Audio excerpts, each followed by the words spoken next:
Selamat pagi. Assalamualaikum warahmatullahi wabarakatuh. Salam sejahtera untuk semua. Bersama ini kami ingin membahas tentang isu yang mengemuka terkait dengan undang-undang pemberantasan korupsi. Ada beberapa wacana, yaitu yang pertama adalah inginnya diterbitkannya undang-undang hukuman mati bagi koruptor. Ini mungkin ungkapan saking jengkelnya masyarakat terhadap fenomena korupsi yang terus mengejala dan terus ada di negara Indonesia ini. Ada juga yang lagi ngetren sekarang ini adalah isu tentang yang kedua, yaitu Undang-Undang Perampasan Aset Koruptor. Ini digulirkan oleh Prof. Mahfud yang mendesak DPR pada waktu masih menjabat dulu untuk segera diterbitkan, namun kemudian ternyata dari pihak DPR juga kurang berkenan.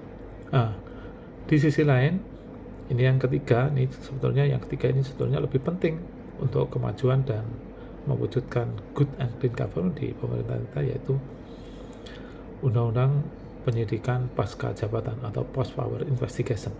Ini sebetulnya undang-undang yang lebih modern, lebih manusiawi, dan lebih penting untuk mewujudkan good and clean government di Indonesia. Hal ini karena kalau kita lihat dimanapun hukum itu adalah milik penguasa dan biasanya berlaku tajam ke bawah dan tumpul ke atas. Oleh karena itu, undang-undang hukuman mati itu sangat bermuatan atau sangat berpotensi menumbuhkan pemerintahan yang keras, kejam terhadap rakyatnya.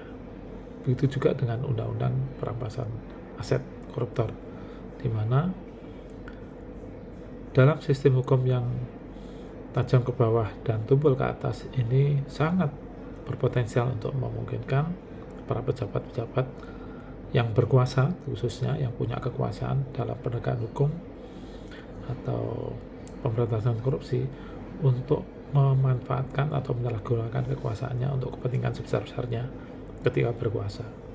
Oleh karena itu, menurut saya yang paling penting adalah dikedepankannya penerbitan undang-undang post power investigation, yaitu setiap pejabat yang berkuasa setelah selesai menjabat, di mana kekuasaannya sudah tidak ada, itu wajib diselidiki apakah selama berkuasa dia korupsi,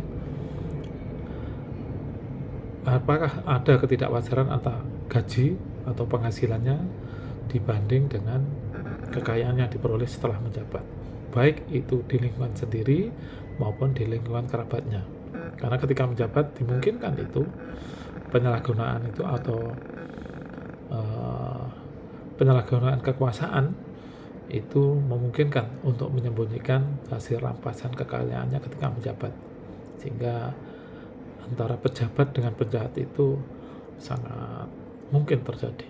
Oleh karena itu penting di sini dikembangkannya atau lebih diprioritaskannya undang-undang penyidikan pasca jabatan yang disertai dengan kelengkapan undang-undang pembuktian terbalik. Oleh karena itu, undang-undang perampasan aset, undang-undang hukuman mati sebetulnya itu undang-undang yang kurang baik untuk masa depan bangsa Indonesia. Terima kasih atas perhatiannya. Wassalamualaikum warahmatullahi wabarakatuh.